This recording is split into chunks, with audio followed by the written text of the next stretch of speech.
కుడి వచ్చిన మీ అందరకు యేసుక్రీస్తు నామమున వందనాలండి.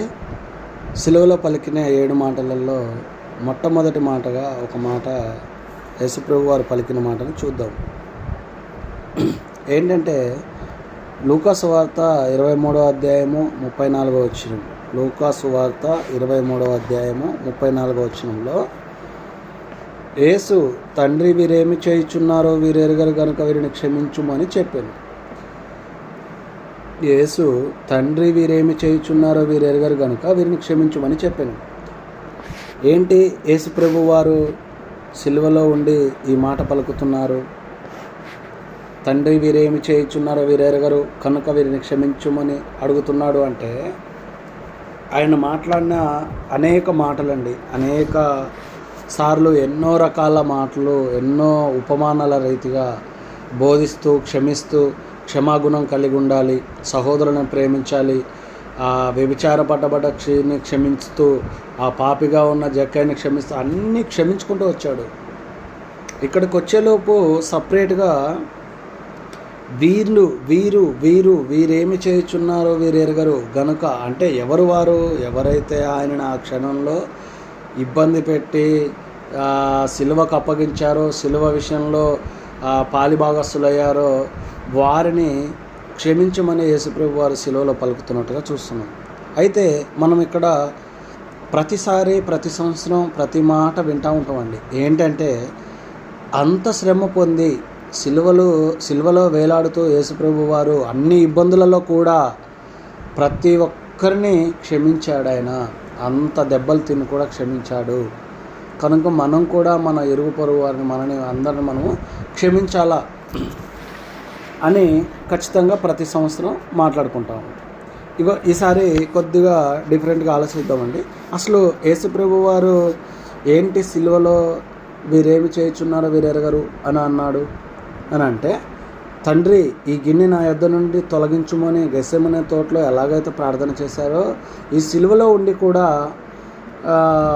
క్షమించు దేవా, తండ్రి వీరిని క్షమించు అని ప్రార్థన చేస్తుండు. ఆయనకి ప్రార్థన చేస్తుండు. వీరేం చేస్తున్నారు వీరికి అర్థం కావట్లేదు నాయన అంటే ఎవరు వీరు అని మనం ఒకసారి ఆలోచన చేస్తే అండి, ఎవరైతే యేసుప్రభు వారు ఏ గోత్రము నుంచి అయితే వచ్చాడో ఆ గోత్రము వారే ఆయనను సిలువకు అప్పగించారు.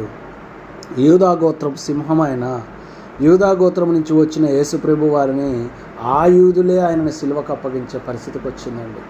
ఆ యూదులే ఆయనని సిలువకు అప్పగించారు. ఆ వంశం వాళ్ళే, ఆ బంధువులే, ఆ రిలేషనే, ఆ రక్త సంబంధికులే. ఈరోజు చూడండి, దేవుణ్ణి నమ్ముకున్నాము, దేవుడితో ఉంటున్నాము అని మనం ఎప్పుడైతే ఈ సమాజంలో లోకానుసారమైన ఈ అన్య ప్రపంచంలో నుంచి, అన్యులలో నుంచి క్రీస్తుని నమ్ముకుందామని మనం వచ్చామనుకోండి, మనం వచ్చిన తర్వాత వెంటనే ఫస్ట్ మన బంధువులే మనతో తెగిపోవడానికి, మన బంధువులే మనకి ఏదో ఇబ్బందికరమైన మాటలు మాట్లాడడానికి అవకాశాలు ఉంటాయి.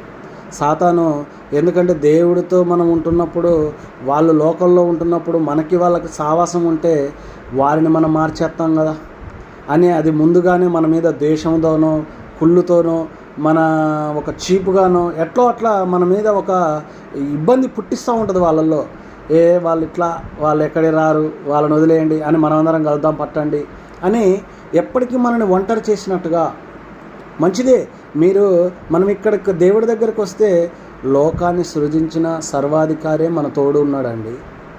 ఈ బంధువులందరూ మన కుటుంబంలో ఒక తల్లి కడుపులో పుట్టిన మనమే, మన అమ్మా నాన్నే మనతో రానప్పుడు ఈ బంధువుల విషయంలో మనం ఎందుకు అంత బాధపడాలి? బాధపడిన అవసరం లేదు. ఇక్కడ దేవుడు ఏంటంటే నీకు నిత్య జీవం ఉంది. ఎందుకు? ఈ బంధువులందరూ నువ్వు ఇందులోకి వచ్చిన తర్వాత నిన్ను వేరు చేస్తారు. ఖచ్చితంగా నిన్ను అవసరమైతే ఏదో విధంగా ఇరికియడానికో, ఇబ్బంది పడడానికో, ఇబ్బంది పెట్టడానికో, మాటల ద్వారానో, చేష్టల ద్వారానో ఏమి పడితే అది అంటారు మనని. ఇక్కడ యేసుప్రభు వారు పలుకుతున్న అద్భుతమైన మాట ఏంటంటే, ఆ యూదా గోత్రపు సింహమైన ఆయనని ఆ యూదులే, మోషే ధర్మశాస్త్రంలో ఇలా ఉంది కదా, నువ్వెందుకు దశంభాగం ఇవ్వద్దు అంటున్నావు, పేద విధవరాలు 2 కాసులు ఇస్తే ఏంటి అంటే ఆయన మాటకి ఎదురు చెప్పలేకపోతున్నారు. చూడ్డానికి అది కరెక్ట్ లాగానే ఉంది కదా, కానీ ధర్మశాస్త్రం పాటించినట్టుగా ఉంది. అంటే ఆయన కొట్టేస్తూ కొత్త నిబంధన సృష్టించుకుంటూ వచ్చాడండి యేసుప్రభు వారు. అంటే మన వ్యభిచారంలో పడ్డబడ్డ స్త్రీని కూడా ఏం చెప్తావు ఇప్పుడు? మోసే ధర్మశాస్త్ర ప్రకారం ఏమైనా రాళ్ళతో కొట్టాలి కదా. అక్కడ కూడా మీలో ఎవడు పాపం చేయలేదు చెప్పండి, మీలో ఎవడు వ్యభిచారి కాదు చెప్పండి, మీరు వ్యభిచారి కాదంటే మొట్టమొదటి రాయండి అని ప్రశ్నించే వాళ్ళు లేక ఆ రోజు ధర్మశాస్త్రాన్ని కూడా వాళ్ళు తప్పుదోవ పట్టించారు. కానీ మేము ధర్మశాస్త్రాన్ని నెరవేరుస్తాను అన్న భ్రమలో ఉండిపోయారు. అది యేసుప్రభు వారు కొట్టేస్తుంటే ఈయన మన దేవుణ్ణి, మన ధర్మశాస్త్రాన్ని మించి మాట్లాడుతుండేంటి, ఈయనను ఎట్లయినా అంతం చేయాలి. అంటే వాళ్ళకి ఇంకా అర్థం కాలేదు ఏంటి అంటే, యూదా గోత్రంలో మెస్సయ్య వస్తాడు, రక్షకుడు వస్తాడు, మనల్ని కాపాడుతాడు, ఇమ్మానుయేలు మనకు రక్షకుడుగా ఉంటాడు అని ఎందరో ప్రవక్తలు పలికిన మాటలని గుర్తుంచుకున్నారు తప్ప వచ్చిన ఆయన మెస్సయ్య అని మర్చిపోయారు. ఎందుకంటే వాళ్ళ ఉద్దేశంలో ఏముందంటే, అబ్రహాం గారు చెప్పిండంటే ఆయన రాజులకు రాజు, ప్రభువులకు ప్రభు కదా, ఆయన యూదా గోత్రపు రాజు కదా, ఆ రాజు అన్నప్పుడు పెద్ద పెద్ద కుటుంబాలలో పుట్టాలి కదా. ఈయనేంటి మారుమూల గ్రామంలో ఎక్కడో ఒక పూట తిండి ఉంటే లేని వాళ్ళ కుటుంబంలో పుట్టాడు, స్థలము లేదు కదా పుట్టేటప్పుడు. ఈయన లేస్తే పాపులతో శుంకరులతో తిరుగుతున్నాడేంటి అని ఈయన కాదు, మనం ఎదురు చూసే ఈయన కాదు డిసైడ్ అయిపోయారు. అసలు ఆయన గురించి ఆలోచనే మర్చిపోయారు. ఈయనని ధర్మశాస్త్రానికి మించి మాట్లాడుతుంటే వారు వచ్చిన మెసేజ్ని మర్చిపోయి ధర్మశాస్త్రాన్ని ఈయన ఏడా అధిగమిస్తాడో, ఎక్కువ మాట్లాడతాడో అని చెప్పి మనమే కదా చెప్పాల్సింది దేవుడి గురించి, మోసే ధర్మశాస్త్రం మనమే కదా మాట్లాడాలా అని వాళ్ళు ఎరగక తెలవక ప్రవక్తలు పలికిన మాటలను ఏం చేశారంటే మర్చిపోతున్నారు. అగో మీకు రక్షకుడు వస్తాడు, ఆయన ఇలా ఉంటాడు, ఆయన ఇలా కార్యక్రమాలు చేస్తాడు, ఆయన సిలువలో దప్పికొంటాడు, ఆయన ఇవన్నీ చేస్తూ ఉంటాడని ఎన్నో ప్రవక్తలు రాసి ఉన్న అవన్నీ ఎందుకు మర్చిపోయారు? వాళ్ళు ఎందుకు మర్చిపోయి యేసుప్రభు వారి మీద ఎందుకు కుళ్ళు పట్టారంటే, ఒక మనిషి నిజాయితీగా న్యాయంగా ఈ లోకంలో మాట్లాడితే మనిషి ఈర్ష్య పడిపోతాడండి. మనిషి ఊరుకోడు, మేమే చెప్పాలి దేవుడి గురించి మేమే మాట్లాడాలన్న ఉద్దేశంలోకి వెళ్ళిపోతారు వాళ్ళందరూ. కనుక ఇక్కడ ఏం జరుగుతుంది అంటే, తెలియక ఆయనే మెస్సయ్య అనే విషయాన్ని మర్చిపోయి ప్రార్థన అదే అక్కడ యేసుప్రభు వారిది. వీరేమి చేస్తున్నారో వీరు ఎరగట్లేదు, నా వంశం వాళ్ళే, నా రక్త సంబంధికులే, నా వాళ్ళే నన్ను సిలువకు అప్పగించారు, కాళ్ళు చేతుల్లో మేకులు వేస్తున్నారు, ముళ్ళ కిరీటం పెట్టారు, పిడిగుద్దులు గుద్దుతున్నారు, అనేక హింసలు పెడుతున్నారు. వీళ్ళు తెలవక చేస్తున్నారు తండ్రి. రక్షకుడి కోసం ఎదురు చూస్తున్నట్టుగా ఉంది, ఇప్పటికీ ఎదురు చూస్తూనే ఉన్నారు వాళ్ళు, ఈ క్షణం వరకు కూడా ఎదురు చూస్తూనే ఉన్నారు యూదులు. కానీ వచ్చిన ఆయన మెస్సయ్య కాదని, ఆయన ఎన్నో ప్రవక్తల ద్వారా ప్రతి విషయం నెరవేరిన సంగతి అర్థం చేసుకోలేక చాలామంది యూదులలో భ్రమపడిపోతూ కొంతమంది మారారు, కొంతమంది మారక ఇప్పటికీ కొంతమంది ఉండిపోయారు అలాగా. అందుకే దేవుడు యేసుప్రభు వారు అక్కడ పలుకుతున్న మాట ఏంటంటే, వీరికి తెలవట్లేదు. చూడండి, ఒకసారి అపోస్తలుడైన పౌలు గారు కొరింథీ సంఘానికి ఒక మాట రాస్తున్నాడు, మీకు చదివి వినిపిస్తాను చూడండి ఒకసారి ఆ మాట. కొరింథీలకు రాసిన మొదటి పత్రిక 2వ అధ్యాయము 8వ వచనం. కొరింథీలకు రాసిన మొదటి పత్రిక 2వ అధ్యాయం 8వ వచనం.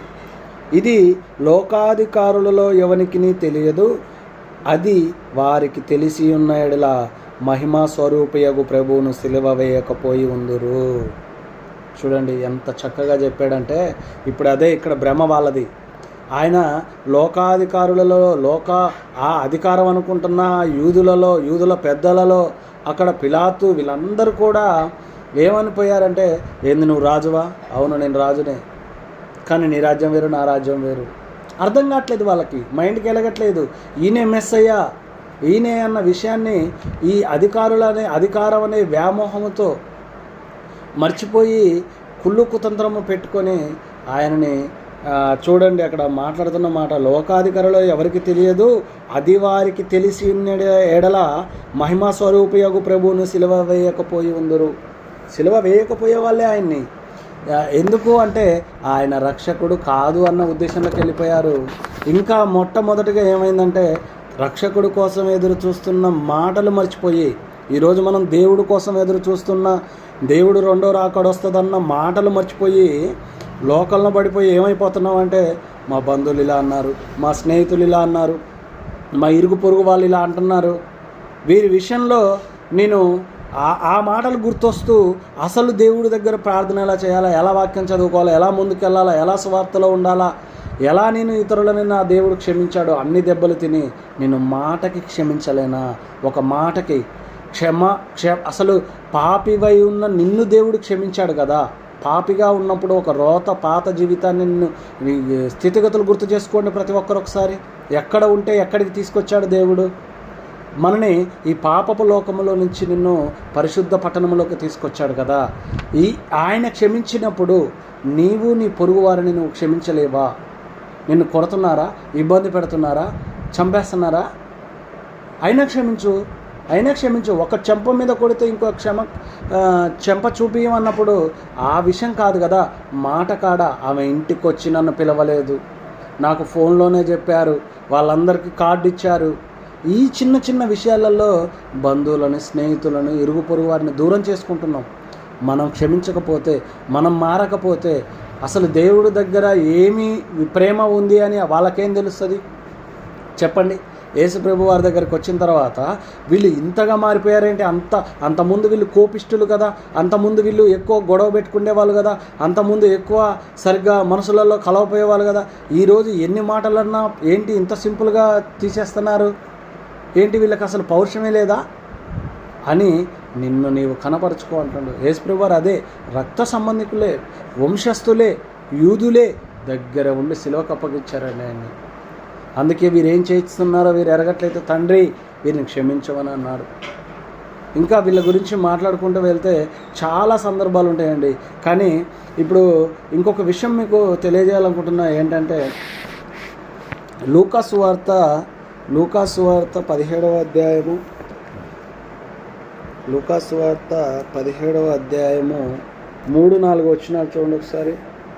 ఇక్కడ మీ విషయమై మీరే జాగ్రత్తగా ఉండి నీ సహోదరుడు తప్పిదము చేసిన ఎడల అతన్ని గద్దించుము, అతడు మారు మనసు పొందిన ఎడల అతన్ని క్షమించుము. మీ విషయంలో మీరే జాగ్రత్తగా ఉండి అంటే మన విషయంలో మనమే జాగ్రత్తగా ఉండాలి. ఫస్ట్ ఆఫ్ ఆల్ మన విషయంలో మనం ఏంటి జాగ్రత్తగా ఉండాలా? దేవుడి దగ్గరకు వచ్చిన తర్వాత, యేసుప్రభు వారిని నమ్ముకున్న తర్వాత నేను కరెక్ట్గా వాక్యం వింటున్నానా, కరెక్ట్గా దేవుడి ప్రార్థనలో ఉంటున్నానా? ముందు మన విషయంలో మనం జాగ్రత్తగా ఉన్నప్పుడు నీ సహోదరుడు ఏదో విషయంలో వస్తే నువ్వు గద్దించవచ్చు. ఎందుకు? నీ విషయంలో నువ్వు జాగ్రత్తగా ఉన్నప్పుడు అతన్ని గద్దించే అవకాశం నీకు ఉంటుంది. నువ్వు గద్దించినప్పుడు అంటే నీ కంట్లో దూలం ఉంది, అతని కంట్లో నలుసును తీయడానికి ట్రై చేయమాకంటాడు. అంటే నీవు జాగ్రత్త పడు. దేవుడి విషయంలో నువ్వు ఎంత పర్ఫెక్ట్గా ఉన్నావో జాగ్రత్త పడితే నీ సహోదరుడు చేసే చిన్న చిన్న తప్పులు నీకు అర్థమైపోతాయి. అతన్ని గద్దిస్తే అతడు మారు మనసు పొందిన ఎడల అతన్ని క్షమించుము, అతన్ని గద్దించుము.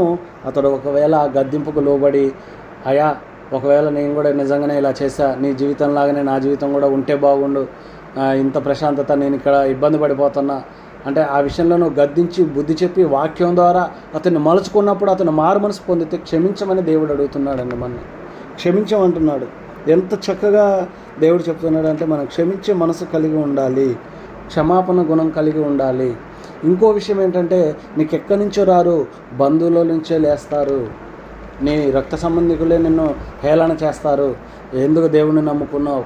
ప్రతి ఫంక్షన్ కాడ నిన్ను తగులుతూ ఉంటారు. చూడండి మీరు ఎన్ని ఫంక్షన్లకు వెళ్తే, వాళ్ళు ఇట్లా అంట మననేదో ఒక వేలన చూపు.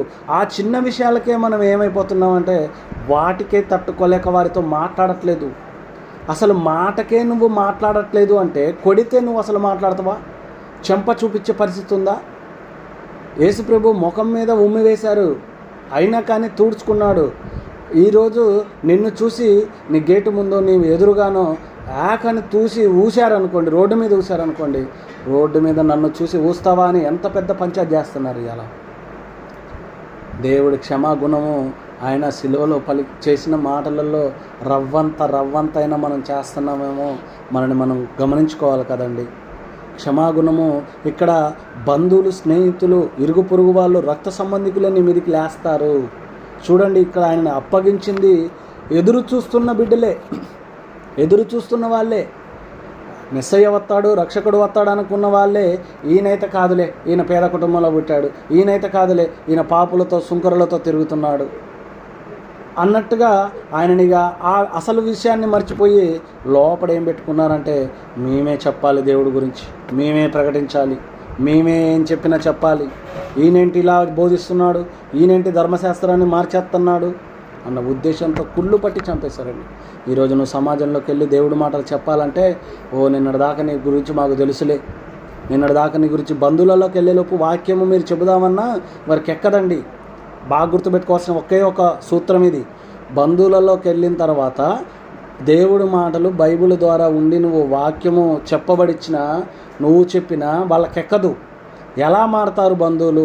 ఎలా మారతారంటే, యేసుప్రభు వారు చూపించారు కదా, దెబ్బలు కొడతన్న, ఉమ్మి వేసిన, గుద్దిన, కొరడాలతో కొట్టిన, ముళ్ళ కిరీటం పెట్టిన, కాళ్ళు చేతుల్లో మేకులు కొట్టిన సహించి క్షమించమన్నాడు. చూడండి, ప్రవర్తన ద్వారా, సత్క్రియల ద్వారా, నీ శరీరాన్ని వాళ్ళ విషయంలో లొంగ తీసుకోవడం ద్వారా. ఏంటి, అంతకుముందు బాగా కోపం ఉండేది ఈమెకి, అంతకుముందు బాగా ఇలా ఉండేది, ఇప్పుడేంటి వెంటనే అసలు సరేలే అమ్మా అని ఇంత శాంతిగా మాట్లాడుతుంది ఏంటి? ఆ ఉద్దేశంతో నీ దగ్గరికి, దేవుడి దగ్గరికి వస్తారో తప్ప ఇప్పుడు వాక్యం చెప్తే వాళ్ళకి ఎలగదు, వాక్యము వాళ్ళకి ఎలగదిగా. నీ ప్రవర్తన అవసరం పడుతుంది ఇక్కడ. అందుకే యేసుప్రభు వారు సిలువలో పలికిన మాటకి ఫస్ట్ తండ్రి క్షమించమని యేసుప్రభు వారే అడిగితే వారిని క్షమిస్తాడా లేదా? క్షమిస్తాడు. వారు ఏమవుతారో తెలుసా? కొంత దూరం వచ్చిన తర్వాత అపోస్తుల యొక్క మాటలు విని దేవుడి దగ్గర బాప్తిసం తీసుకుంటారు. వాళ్ళ సందర్భం ఉంది. అపోస్తుల కార్యాలు మీరు 2వ అధ్యాయము కంటిన్యూగా 23వ వచనము నుంచి 39వ వచనము దాకా, అపోస్తుల కార్యములు 2వ అధ్యాయము 23వ వచనం నుంచి 39వ వచనం దాకా చదివితే, ఈ యూదులని దేవుడు ఇక్కడ సిలువలో క్షమించమన్నాడు కదా, ఇదే క్షమాపణ దేవుడు అడిగినప్పుడు పైన తండ్రి క్షమించిండు. ఎందుకు? యేసుప్రభు వారే అడిగాడు కదా, అంత హింస పెట్టినా నా కొడుకు క్షమించమంటాను అన్నప్పుడు నా కొడుకు అడిగితే నేను చెయ్యాలి కదా అని తండ్రి క్షమించిండు. తండ్రి క్షమించిన తర్వాత పరిశుద్ధాత్మ దేవుడు కూడా క్షమించాడు. ఈ విషయాలు మీరు 2వ అధ్యాయము 23వ వచనం నుంచి 39వ వచనం వరకు చదివితే మీరు ఆడ క్షమించి వాళ్ళ బాప్తిసం పొందితే పరిశుద్ధాత్మ దేవుడు వరం అనేది కూడా వీళ్ళు పొందుతారు. బాప్తిసం తీసుకోగానే పరిశుద్ధాత్మ దేవుడు వరము వీరి మీదకి వస్తుంది. తండ్రి, కుమార, పరిశుద్ధాత్మ దేవుడు ముగ్గురు ఇంత త్యాగము చేసినప్పుడు మనము మన పొరుగు వారి విషయంలో ఎలా ఉంటున్నామో చెప్పండి. క్షమించే గుణం కలిగి ఉండాలండి. ఫస్ట్ ఆఫ్ ఆల్ ఇక్కడ చిన్న మాట విషయంలో అస్సలు మనము కొడితే కాదు, వారు 1,00,000 మాటలు అంటారు. మనని ఎందుకు నమ్ముకున్నావు అంటారు, ఎలా నమ్ముకున్నావు, ఏంటి, ఏం మారారంటారు. ఇవన్నీ కాదు. మారడానికి మేము బిల్డింగులు కట్టుకోలేదు, ఆస్తులు సంపాదించుకోలేదు, మాకు ఇంకోటి వస్తుందని లేదు. ఇదిగో అంతకుముందు మేము కోపిష్టులుగా ఉన్నాం, అంతకుముందు మేము సరిగ్గా లేని వారిలాగా ఉన్నాం. ఇదిగో ఇప్పుడు మాకు ఏమన్నా మాకు ఏమీ అంటదు, మేము అన్నీ సహిస్తాం, పడతాం, మాకు హింస వద్దు, శాంతి కావాలి అనే ఉద్దేశాన్ని మీరు మన జీవితంలో కనబరుచుకోవాలండి. చూడండి, దేవుడు ఎంతగా బాధపడుతున్నాడు అంటే పిల్లల విషయంలో మీకు ఒక మాట చూస్తాను. యెజ్కేలు గ్రంథము 18వ అధ్యాయము 23వ వచనం. యెజ్కేలు గ్రంథము 18వ అధ్యాయము 23వ వచనం. దుష్టులు మరణము నొందుట చేత నాకేమాత్రమైన సంతోషము కలుగునా? వారి ప్రవర్తన దిద్దుకొని నా యందు వాళ్ళు ఉంటే కదా నేను వారిని నాకు సంతోషము అని దేవుడు పలుకుతున్నాడు. అంటే దుష్టులు మరణము నొందుట చేత నాకేమీ సంతోషం లేదయ్యా, వాళ్ళు చచ్చిపోతే నాకేం సంతోషం లేదు. ఎందుకు అంటే ఈ భూమి మీద 60-70 ఏళ్ళ జీవితం కోసం వాళ్ళు ఏదో చేస్తున్నారు. ఇది కాదు, యుగములు తరతరములు కాలే ఒక నరకం ఉంది, అక్కడికి వెళ్తారేమో నా బిడ్డలు, ఆడ కాలిపోతారేమో. నాకు ఇక్కడ బతుకు గురించి నేను ఎన్నిసార్లైనా క్షమిస్తున్నాను. వాళ్ళు సంతోషంగా మారి వారి ప్రవర్తన దిద్దుకొని నా దగ్గరకు వస్తే నాకు సంతోషం. ఏ తండ్రి అయినా భూమి మీద అంతే కదండి. ఏ పిల్లలకైనా ఏ తండ్రి అయినా మీరు చూడండి, ఒకలా బాగా తప్పులు చేస్తాడు, అప్పటిదాకా తప్పులు చేస్తున్నవాడు ఒక్కసారిగా మారిపోయి, అమ్మ నేను ఇప్పటి నుంచి అట్లా ఉండను అన్నప్పుడు తండ్రి సంతోషపడతాడా లేదా? అలాగే ఇక్కడ యేసుప్రభు వారు పరలోకముందున్న తండ్రి కూడా క్షమిస్తూ, ఇదిగో వారి ప్రవర్తన దిద్దుకున్నారు కనుక నేను క్షమిస్తున్నాను, మీరు కూడా క్షమించండి. పాపిగా ఉన్న మనము ఒకనాడు ఆయనను క్షమించమని అడిగి ఆ క్షమాపణ కోరుకున్నాం. పాపిగా ఉండే కదా, అర్థం చేసుకోవాలి. పాపిగా ఉండే కదా మనం ఆయన క్షమాపణ అడిగింది. ఆ పాపిగా ఉన్న మనము ఒకనాడు అడిగినప్పుడు మన పరిస్థితి ఎలా ఉందో ఈరోజు మనం నమ్ముకున్న తర్వాత మన కళ్ళ ముందున్న వాళ్ళని కూడా నువ్వేమైపోయావు, ఇప్పుడు దేవుడు కుమారుడివి అయిపోయావు. దేవుడు కుమారుడివి కుమార్తెవి నువ్వు అయినప్పుడు నీలో కూడా ఏ గుణం రావాలి? నువ్వెవరిని ధరించుకున్నావు?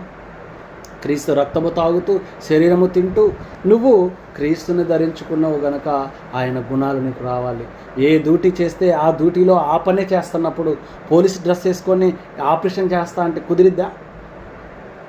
డాక్టర్ స్టెతస్కోప్ వేసుకొని నేను రోడ్డు మీదకి వచ్చి ట్రాఫిక్ ఆపుతా అంటే కుదిరిద్దా?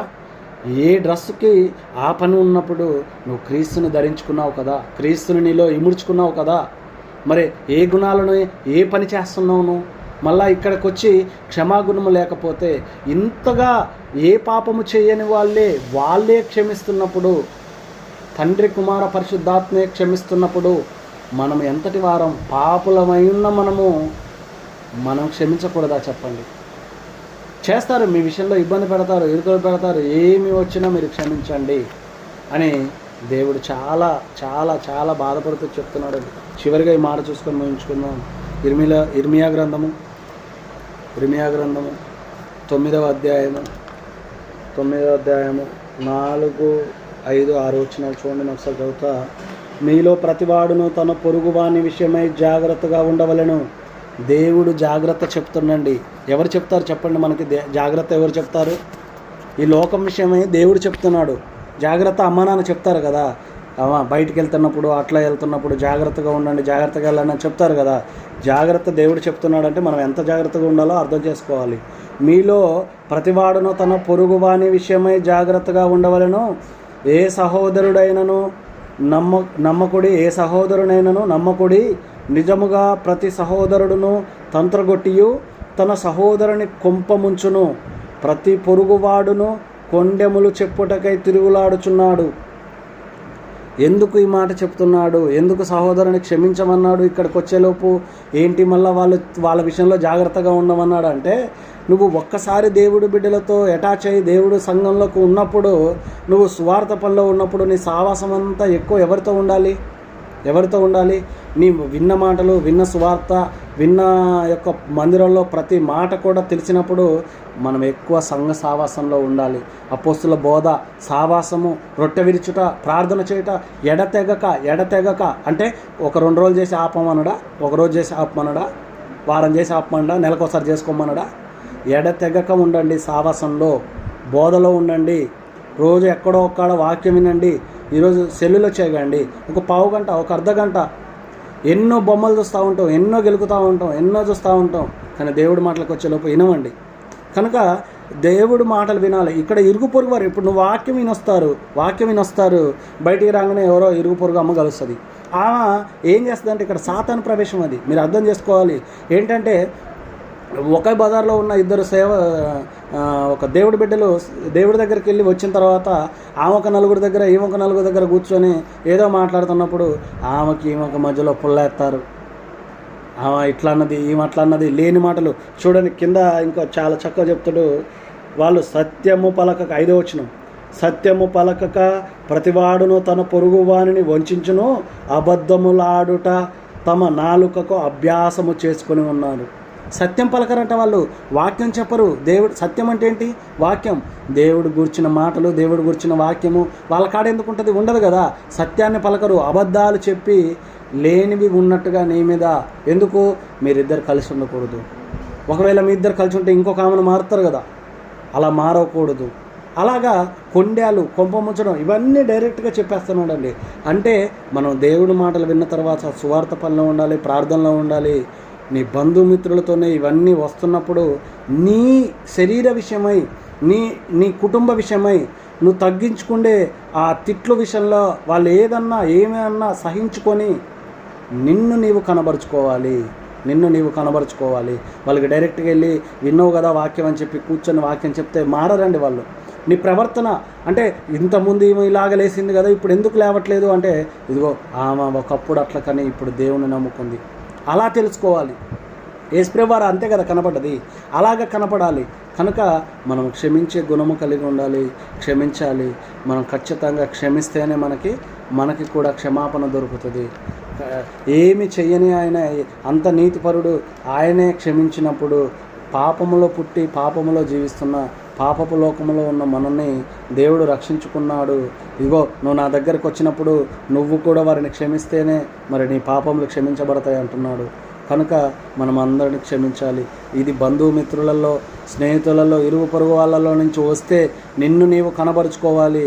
నీ సావాసం మాత్రం ప్రార్థన వాళ్ళతో, వాక్యము, ప్రార్థన, ఎప్పుడు ఈ సంఘ సావాసములో దేవుడి బిడ్డలతో సావాసం కలిగి ఉన్నప్పుడు తప్పిపోమండి.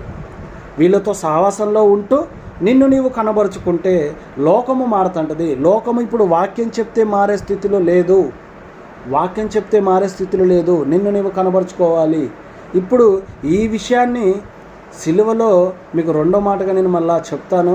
సిలువలో కూడా ఈ మొట్టమొదటి మాట పలికినప్పుడు ఈ మాటను పట్టుకొని, మొట్టమొదటి మాట ఎవరెవరిన్నారు? తండ్రి వీరేం చేయుచున్నారో వీరు ఎరగరన్న మాట ఎవరిన్నారు?